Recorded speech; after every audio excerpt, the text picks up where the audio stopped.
25 करोड नेपाली रुपियाँसम्म जित्न सकिने चिट्ठा।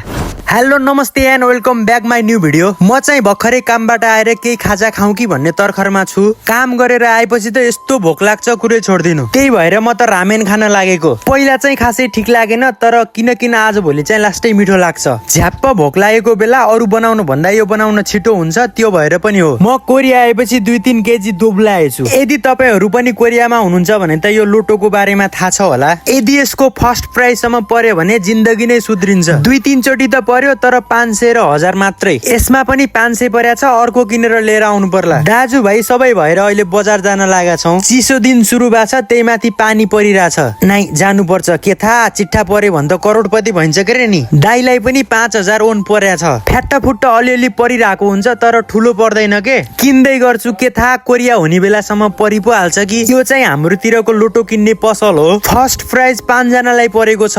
मलाई परेको भए 6 वटा हुन्थ्यो। ल यही हो के रे, पर्छ होला त साथीहरू, भनिदिनु त। कोरियामा हुनुहुन्छ भने त हजुरहरू पनि काट्नुहुन्छ होला है। यो नम्बरसँगको खेल हुने रहेछ, मलाई चाहिँ खासै थाहा छैन के। म त सधैँ छादोङ किनेर हुन्छु। दाइहरूले त लेखेर लगाएर पनि पार्नुहुन्छ। मलाई त खासै यसको बारेमा केही थाहा छैन के। खाली छादोङ किन्छु म चाहिँ।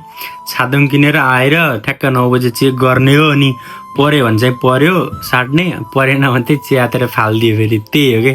लेख्न चाहिँ लेख्नुहुन्छ दाइहरू, प्रायः गरी लेखेर पनि पार्नु भएको हुन्छ। मलाई चाहिँ अब त्यसो खासै थाहा छैन होइन, तर यो नम्बरसँग खेल्नु पर्ने रहेछ अरे। खेल्नु पर्न चाहिँ खासमा अब पहिला यो परेको थियो, अनि अहिले चाहिँ अब यो पर्न सक्छ भन्ने तरिकाले होला सायद। नेपालीहरूले धेरैले पारेका छन्। पार्न त फर्स्ट प्राइज पनि कतिचोटि नेपालीलाई पर्यो भन्ने चाहिँ मैले सुनेको छु। तर यसको प्राइज चाहिँ मलाई पनि खतरै लाग्यो क्या है। 25 करोड नेपालीसम्म पर्छ कि यदि फर्स्ट प्राइज पर्यो भने। अझ सेकेन्ड प्राइज हुन्छ है, कम भनेको त मैले पनि अब कति एकचोटि के अरे मानवनसम्म पारेको छु कि एकचोटि। अनि त्यस पछाडि चाहिँ दाइहरूले चाहिँ ओमान ओन पनि पार्नुहुन्छ। पार्नलाई चाहिँ आफूलाई थाहा छैन। अब यदि तपाईँहरूलाई थाहा छ भने चाहिँ कसरी यसो सिकाउनु न है हामीलाई पनि। हामी पनि पारौँ न के अरे होइन, कहिलेकाहीँ त भइहाल्छ नि त यसो। ओके साथीहरू, बाई, गुड नाइट।